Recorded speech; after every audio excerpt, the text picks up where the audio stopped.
Okay, I've been using these ones that I found in a hiker box after I lost my other sunglasses, but they are, they have so many scratches.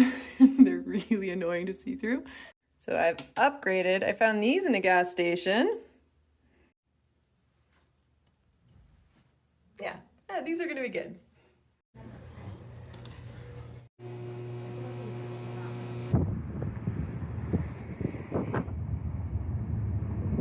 All right, I'm still in Tehachapi.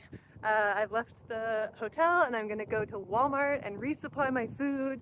And then I was supposed to get on the bus back to trail at 2 p.m. I think I'm gonna take the one at 5 p.m. and go have library day number 3.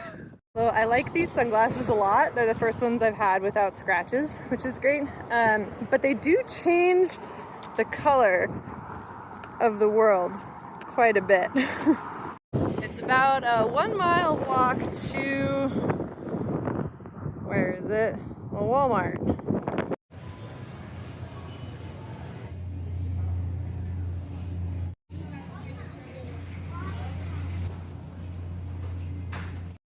All right, I'm sitting outside the Walmart, organizing my resupply. All right.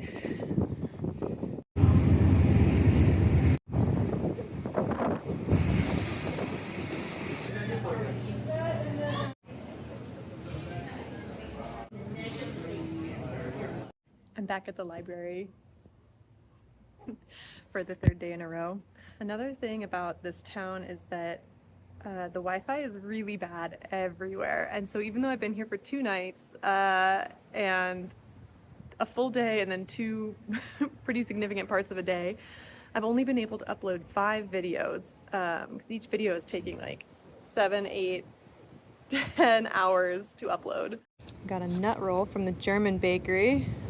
The German bakery is one of the most delicious and most popular food places in Tehachapi, but it was closed Wednesday and Thursday when we got here. So we had to wait until our day of departure to finally get our baked goods. Ooh, this town stop is also particularly exciting because I get to switch to the new map section on my app. The trail is 2,650 miles long, and that's just too much data to have all of that in the app at one time, so it splits it up into Southern California, the Sierras, Northern California, Oregon, and Washington. I've been hiking in the Southern California section this whole time, these past 2 months, and it's something like 570 miles, so from the Mexican border to here, but now I get to open a new map.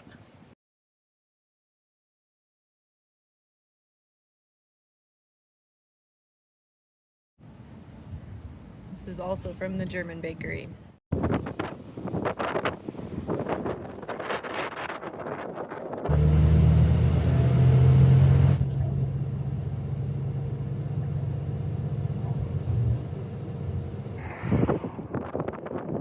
Is this the Leaning Tower of Pisa?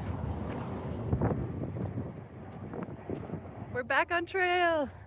It's like 6 p.m. Just gonna do a couple of miles to get away from the road and then camp.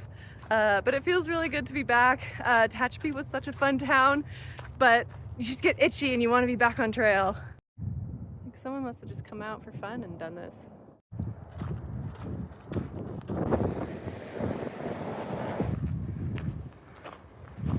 I've gone a little less than 2 miles and I'm taking a break early because my pack is heavy when I come out of town, and so I don't want to push my body too much right out the gate with this much weight.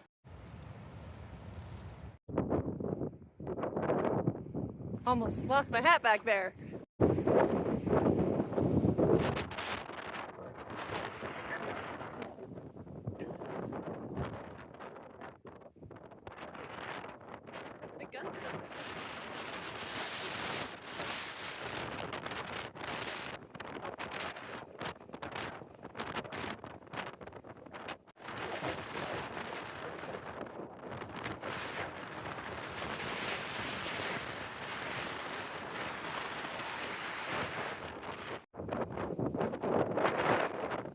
I'm looking for a tent site, but they've been really windy, so I keep going.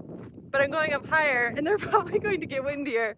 So I don't know. Yeah, it's a little island in the desert.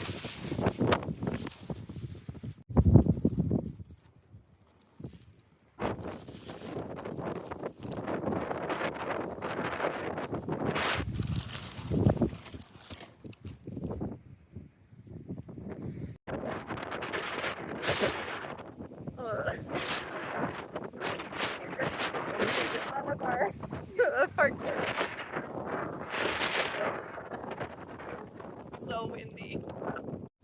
We're camped on a very exposed ridgeline. This is probably the windiest night that I've ever camped.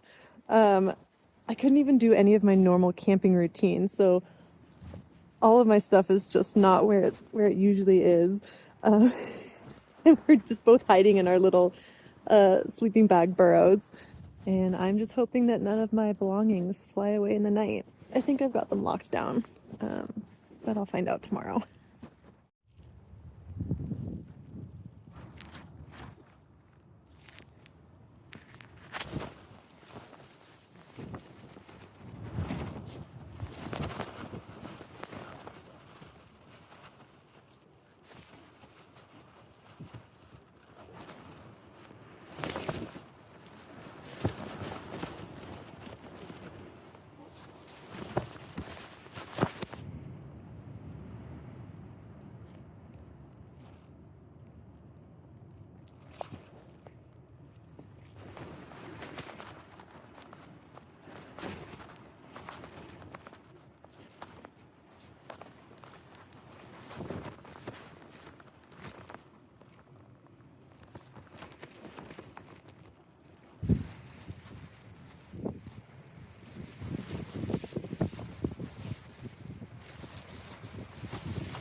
I had to.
Crawl.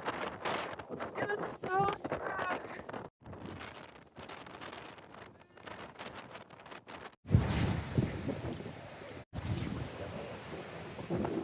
Found a sheltered spot. So, some not great news. Last night, I didn't sleep at all. Like, I went to bed at 8 p.m., read until 9 p.m., actively tried to fall asleep from 9 p.m. until 2:30 a.m. And the wind was so strong and whipping my sleeping bag so much. It felt like someone was just repeatedly shoving me every 20 seconds. I could not fall asleep. And I was bracing against the wind and awake like all night. I got maybe 1 hour of sleep, maybe. And as soon as the light rose, I packed up, which was a struggle. Packed up and tried to get moving to a more sheltered location. because 3 miles ahead of me was where the wind was supposed to really calm down a lot. And so I was trying to get there so that I could rest and fully recover and maybe sleep the day away. But I only made it 1 mile because the winds were so strong. I have never experienced winds anywhere near this strength. They were kind of scary. They're literally pushing me off the mountain. And it's a good thing the terrain was very easy with no exposure. So there wasn't anywhere I was going to fall. But it was pushing me over. Like, I was sliding backwards. I was forced down to my knees multiple times. But I knew there was good shelter just a mile past my tent site, which had zero shelter. And so I kept going. And about 0.1 miles ago, it just got so bad, and I had to use all of my strength to not fall over from the wind. I think I strained my back. And I was able to make it. I'm in a really good sheltered spot right now. You can see the wind is howling, absolutely howling right now. And it's just gently moving. So this is a good spot. I can actually open up my backpack and get things out. I made it here, but my back, my lower back, like, I can't really move it. I can't really, anything that requires strength and stabilization from the lower back, I can't do that right now. I don't think it's a herniated disc again. I don't feel anything in the sciatic nerve, which is good. I think I just strained my lower back because it was just being used in an entirely different way than it has been conditioned for so far. So the plan now, I'm all set up in this little spot. I'm just gonna hang out here all day, all night, tomorrow. Just rest and sleep, see if my back feels better. But strong likelihood that I'm going to have to hike back out the 4.5 miles back to town, and just rest my back properly. And the wind is supposed to subside a little bit at midnight tonight and then get better tomorrow. So I'm just gonna hunker down, wait it out.